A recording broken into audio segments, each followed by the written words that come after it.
And if we are cowards, our children will ask us questions.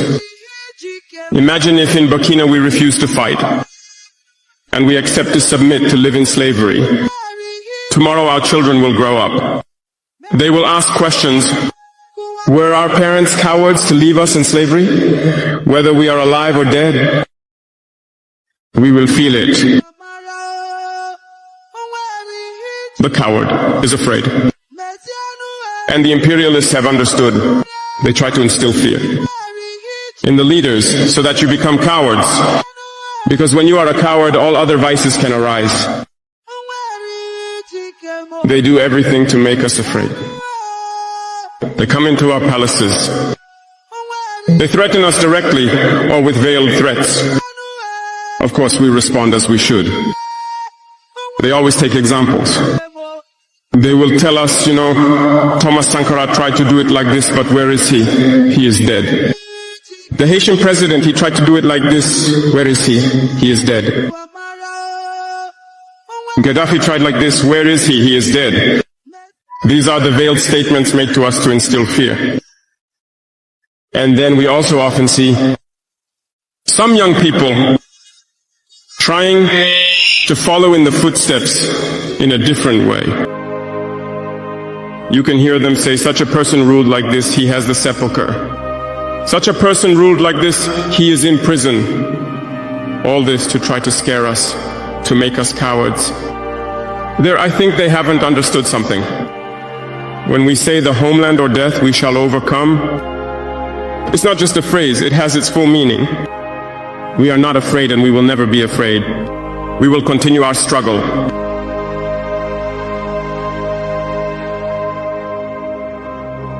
They have undoubtedly and surely scared numerous African heads of state. You often see, when we speak or when we have the opportunity to be in certain situations abroad, we often make statements to call on African heads of state to wake up, take care of our youth, to be able to initiate our real development. We are often misunderstood. Some have responded. Our country has long been in a very complicated system. Most of you who are young like me, we were born into this system. But that's not what can allow Burkina to thrive. Because in this situation there are only two cases. Either we accept to fight or we remain slaves forever. I told you once,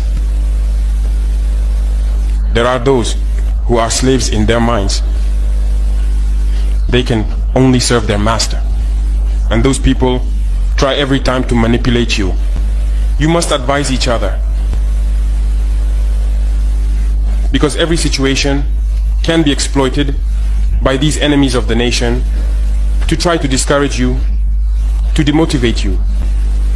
So you must advise each other and not pay attention to certain remarks, even on some media. Not everyone is obliged to be patriotic. You are the first patriots. You have decided to defend the homeland. There is nothing better than that. Those who want to support you, let them support you.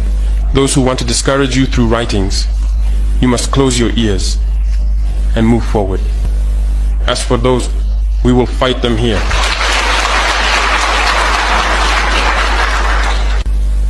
So, we must remember something. Recently, there is a so-called NGO. It's not even an NGO. Because NGO stands for non-governmental organization. They are not non-governmental because they are funded by a federal budget, by a state. This so-called NGO produces reports claiming that the FDS and the VDP commit abuses. It went in here, it came out there. It's to tarnish your morale. It's to scare you, to prevent you from being able to fight. No. Moreover, we are going to file a complaint against this NGO because people need to understand something. What is happening to us here? It's true that they have manipulated part of our populations in the Sahel here, but they didn't have that kind of weaponry. What brought such significant weaponry into their ranks? It's Libya. Who destroyed Libya? It's this NGO, the same NGO that made false reports and gave them to those who wanted to create a rebellion so that people would intervene and overthrow Gaddafi. And the powder keg ended up being poured into the Sahel. These millions of lives that have been taken in the Sahel, we must file a complaint against this NGO because it is responsible for these false reports it made to support this thesis of attacking Libya. They have no moral lessons to give us. Look at the world. Let them go defend human rights all over the world first before coming here. We are fortunate to have similar situations. In this world, you voluntarily committed yourselves. There are countries where people are forcibly taken, killed. You leave or you die. Others, even while trying to flee, end up dying. They don't talk about human rights because these people see us as subhumans. They see us as slaves. That's how it is in their minds. They have never changed their mindset, but it's up to us to show them that we are not slaves and we will never accept this state of affairs. So don't be fooled by the stories. They tell to anyone who will listen. You must stay focused on your fight. Stay focused. We know what we are doing.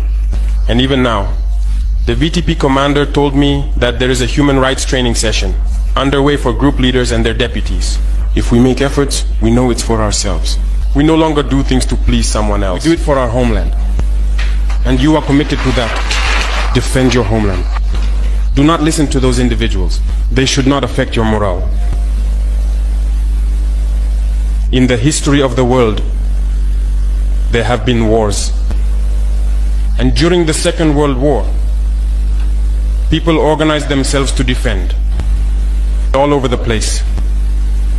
But there is a country that could not defend itself, which had to come and take our ancestors to go defend them. And today that same country wants to give us lessons.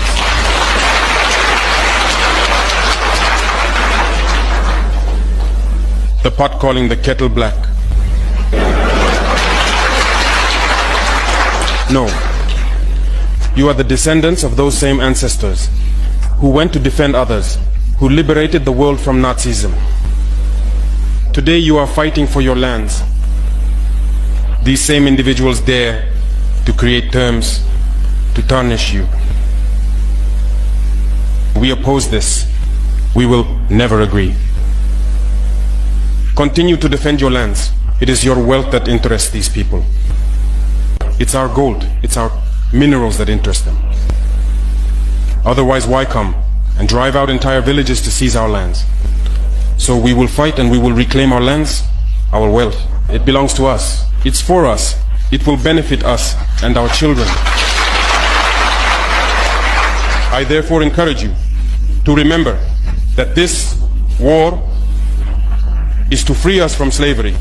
It's for our independence. And you must keep your spirits high, stay strong. Never give into manipulators, to those individuals who no longer understand the notion of homeland, or to those people who come from outside to try to subdue us through their terms they invented and their organizations they created to enslave us. Fight, move forward, do everything you can. Draw, as I said, from your cultural resources, from what you have been shaped by since the village. Draw from it and wage this war. Stay focused and stay strong. We no longer want to engage in this deceitful diplomacy. In an interview, we spoke about the Ivorian regime. Some Burkinabés got on their high horses and criticized. I say it, I insist, and I persist. We have nothing against the Ivorian people, but we have an issue with those who govern Côte d'Ivoire. We say it and we repeat it again.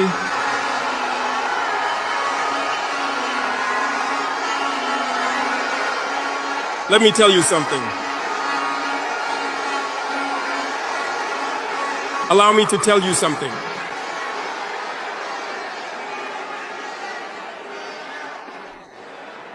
There is indeed in Abidjan an operations center to destabilize our country. No one can deny it, and we will provide you with evidence in the coming days. We will show you physical evidence. You will understand what we are talking about. No one will come to tell us that in Benin there is no French base directed against us. We have the evidence at hand. Two past important bases.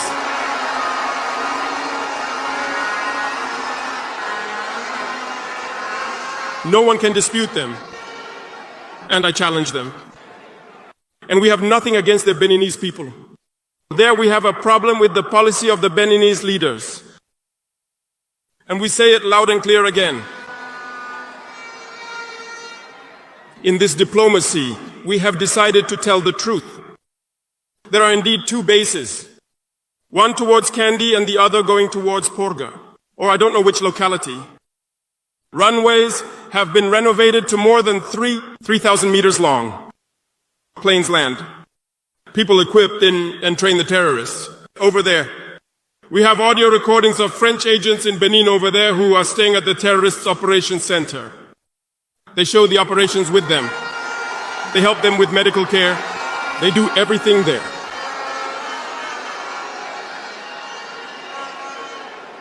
We have all the details on them. And you don't want us to tell our people? We will say it. If you don't want it, if they don't want it, they should stop behaving like that. It's simple. We didn't force anyone to take their independence.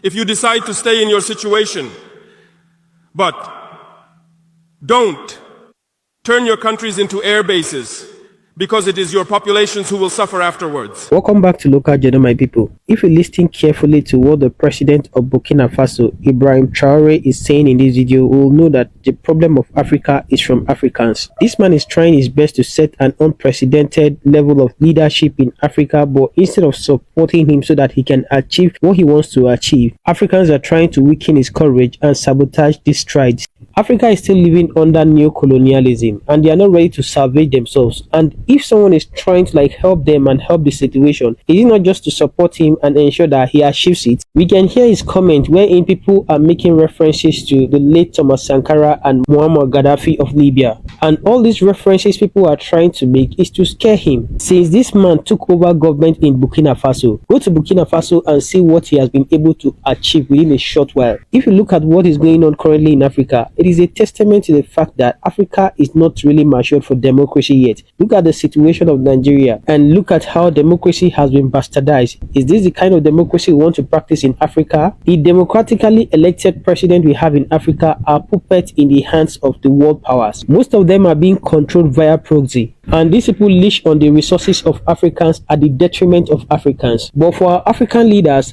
Africans can go to hell for all they care. Provided they are in power, they don't care about the well-being of Africans any longer. And now someone is coming up to say enough of this, enough is enough. We can't continue to live in modern slavery any longer. We own our resources and we should be able to control it. But instead of supporting that person, Africans are allowing themselves to be used by these external powerful forces to bring this man down. If Europe can be united, America can be united, what stops Africa from being united? Why can't the leaders of Africa come together so that we can take our future into our own hands? We have the raw materials and we have everything it takes to become world power. But today we'll be relegated to a continent that doesn't matter in the scheme of things and where raw materials can be gotten very cheap at the detriment of Africans. It is time for Africans to wisen up and say enough is enough. Rally round around this man and ensure that he succeeds. Because if we continue to promote this bring him down syndrome, there is no way Africa can move forward. So I'll play the remaining part of the video so that we can listen to what other people are saying on this issue. But before then, if today is your first time to visit our channel, please kindly like, share and subscribe to our channel.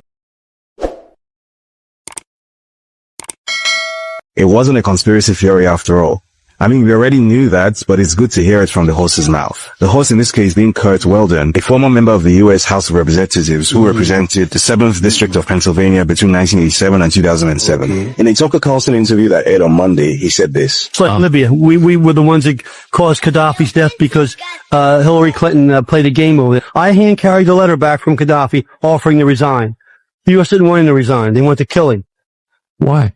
Because Gaddafi, at every meeting I had with Gaddafi, he wanted two things.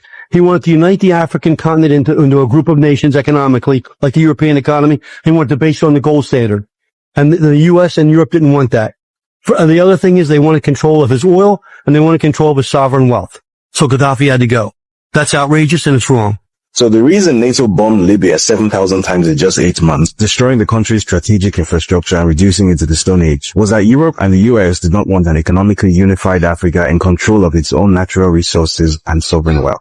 So why does the idea of a united Africa scare the NATO alliance so much? Short answer, money. The answer is always money.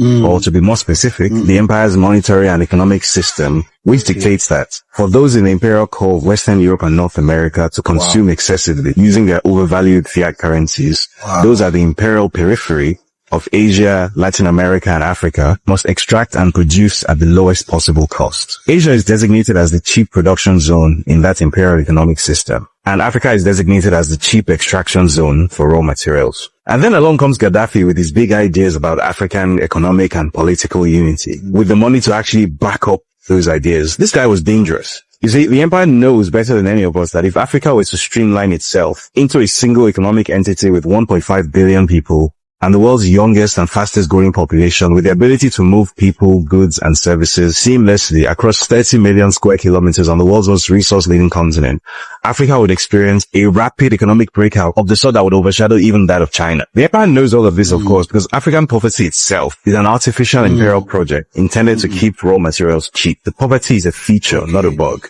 You see, the economies of the imperial core are welded to this idea that wealth and power should lie not with those who have the capacity to work and produce value, but with those who have an inflated capacity to consume, a consumption capacity that is built entirely on artificially overvalued fiat currencies like the dollar, the pound sterling, and the euro. We're the big market. The advantage we have over everybody is that we're the big market. Basically, they don't want to work, but they want to consume most of the fruits of everyone else's work in the world at an ever-accelerating rate. And for this false system to continue to exist, Africa's artificial poverty must be maintained carefully and ruthlessly, using nonsensical borders, obstruction of trade, infrastructure financing, and political stability, and maintaining Africa's 41 useless, non-convertible, dollar-dependent pseudo-currencies that constantly depreciate and make Africans poor. Gaddafi's dangerous ideas were meant to upend all of this. Well, can't be having any of that now, can we? So the empire did this to him. And did this to Libya. Wow. Apparently, this was meant to teach Africans to know our place and to never promote such dangerous ideas ever again. Except, it clearly didn't work. I won't explain. Now let's talk about geopolitics for a moment. And I want us to focus on a very interesting thing that's busy happening in Africa. You might agree with us, you might disagree with us, but here we go. President Ibrahim Traore of Burkina Faso is changing the economical, the political, and the social landscape of his country in a major way. Now, we know that he came into power through a military coup that took place towards the end of 2022. Now, if you look at his background, he did not have any formal political training or experience before coming into power. He's a military man, all right? He's part of the military. But what he is doing at this moment in time is sending shock waves throughout the political world. And it seems like at this moment in time, he's becoming the center of Africa's economic transformation. Now, what am I speaking about? His actions are seen to be quite controversial, and therefore there's a lot of people criticizing him at this moment, and there's a lot of people praising him. If you take a closer look at what he has done, especially the last 2 years, let me give you a couple of things that happened in that country. Number one, the government suspended France 24, which is a French news channel, accusing it of broadcasting false reports that undermined the national security of the country. There has also been broader restrictions placed on foreign media outlets, especially Western media outlets, needless to say those who are critical towards the country, stating that Burkina Faso needs its privacy. Now, if you look at, for example, the steps that he has taken or is taking at this moment in time to distance himself from former colonial powers, like, for example, France, that's why they kicked the French military out of the country. They literally came and said, you have to leave, you can't be here any longer. In the last 2 years, he has implemented several significant economic reforms since taking office. For example, he nationalized some of the gold mines, halting the export of unrefined gold to Europe and planning to withdraw certain mining permits from foreign companies.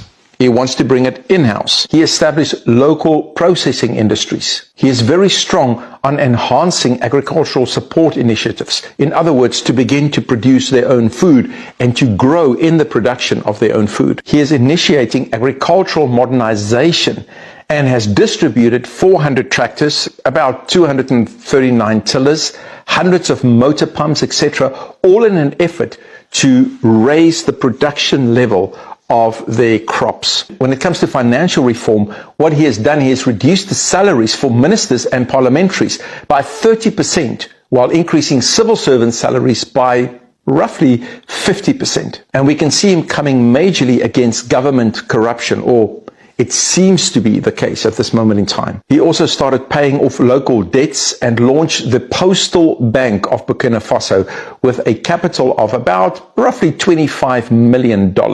Why? To improve the country's banking system. Because you can see that he is standing very firmly against the IMF and the World Bank. He's literally working towards getting Burkina Faso to stand on its own feet. There are significant investments that are being made in the infrastructure sector, including the construction of new roads, the expansion of existing ones, and upgrading gravel roads to tar. They're also busy with a brand new airport, which at this moment in time is under construction. So we can see that President Traore is focusing on expanding his country's self-reliance and industrial strength. And by doing so, in the process, he is defying the global financial institutions. And it seems to be widening the divide between Africa and the West. Now we know that Africa is one of the richest continents when it comes to natural resources. About 60% of the world's agricultural land is in Africa, yet Africa has remained poor. And there are several contributing factors towards that, all right? But some of it is lack of leadership, lack of skill, corruption in the governments, and an inability to utilize their own resources. So where this is going to go, we have to wait and see. But it does seem like he is rewriting Africa's governance. And can this become the blueprint for African governance in the future? Will other African countries follow his example? How long will this transformation last? And is it really sincere? Or will corruption come into this whole equation? Let's see. Please feel free to share your thoughts and comments, but let's keep the conversation respectful and constructive. Let's focus on meaningful dialogue without insulting or using offensive language against Africa and the West. Let's keep it civilized. Let's comment.